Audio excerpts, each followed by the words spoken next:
வணக்கம். பணிவிட மலர்வனம் சரியில்ல. கதிர் கணேஷ் கிட்ட பிரச்சனை பண்ணிட்டு இருக்காரு. இதை பார்த்ததும் அன்பு சொல்கிறாங்க, எங்கேயும் பிரச்சனை பண்ண வந்துட்டியான்ட்டு. ஓ, இவன் உன்னோட ஆளா? இவன் உன்னோட ஆளுன்னு தெரிஞ்சிருந்தாக்கா உன்னோட வண்டியை போட்டு உடச்ச மாதிரி நான் இவனோட வண்டியை போட்டு உடச்சிருப்பேன்ட்டு அவர் சொல்கிறாரு. அதை கேட்டு அவளோட வண்டியை போட்டு உடச்சது நீ தானான்ட்டு இவங்களுக்குள்ள கை கலப்பு நடக்குது. இவங்க நடுவில் சண்டை போடாதீங்க சண்டை போடாதுன்னு தடுத்துக்கிட்டு இருக்காரு. இந்த விஷயத்தை பார்த்துட்டு அங்கே ஹோட்டலுக்காரர் இவங்களோட விஷயத்தை தடுத்து இவங்கள வெளியே அனுப்பிடுறாரு. இதே நேரத்தில் சேரன்கிட்ட நோட் புக்கில் எழுதிட்டேன்னுட்டு அனுப்பமா எடுத்து வந்து கொடுக்குறாங்க. பரவாயில்ல, என்னோட கையெழுத்து மாதிரி எழுதியிருக்கேன்ட்டு யாராவது கண்டுபிடிச்சிட்டா என்ன பண்ணுறதுன்ட்டு நான் உன்னோட கையெழுத்து மாதிரி எழுதியிருக்கேன்ட்டு. அப்போ இவர் சொல்கிறாரு, இதுக்கு மேலே நீ கவலையப்படாத, இதுக்கு மேலே நான் உன்னை ராகிங் பண்ண மாட்டேன், உங்ககிட்ட யாராவது ராகிங் பண்ண வந்தால் கூட நான் தடு பண்ணிவிட்டு இவர் சொல்கிறாரு. அவங்க சந்தோஷமாக கிளம்புறாங்க.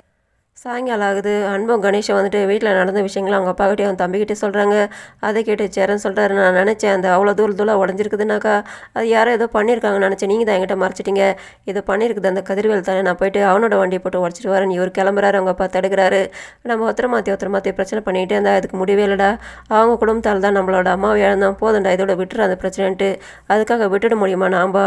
அவன் மேலே போலீஸில் கம்ப்ளைண்ட் கொடுக்கணுன்ட்டு அவங்க அப்பா பதறி போகிறாரு. வேணாப்பா, ஒன்று மாற்றி சண்டை போட்டாக்கா ரொம்ப பெருசாகவும் பிரச்சனை வேணான்னுட்டு விட்டுட மாட்டேன்ப்பா, அவன் பண்ண தப்புக்கு நம்ம தண்டனை கொடுத்தே ஆகணும், இப்படியே ஒதுங்கி போனாக்கா அவன் இஷ்டத்துக்கு பண்ணிகிட்டு இருப்பான், அவனோட தப்பு அவன் உணரணும்ன்ட்டு இவங்க சொல்கிறாங்க.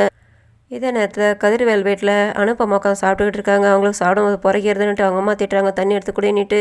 அதே நேரத்தில் அவங்களோட அத்தை பொண்ணு அவங்க அத்தை மாமாலாம் சாப்பிட்டுக்கிட்டு இருக்கும்போது அவங்க அத்தை பொண்ணுக்கு புறக்கிறதுன்ட்டு அவங்க அத்தையும் அவங்க மாமா பதறி போகிறாங்க. இதை அவங்களும் கவனிக்கிறாங்க.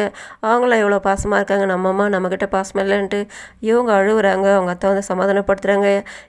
என்ன அவங்க தானே பெற்றிருக்காங்க, என்கிட்ட இவங்க பாசமாகவே இருக்க மாட்டாங்க, எனக்கு இங்கே இருக்க முடியல அத்தை, நான் எங்கள் அப்பா கிட்ட போகிறதா ஒரே வழின்ட்டு அவங்க சொல்லிட்டு கிளம்பிடுறாங்க.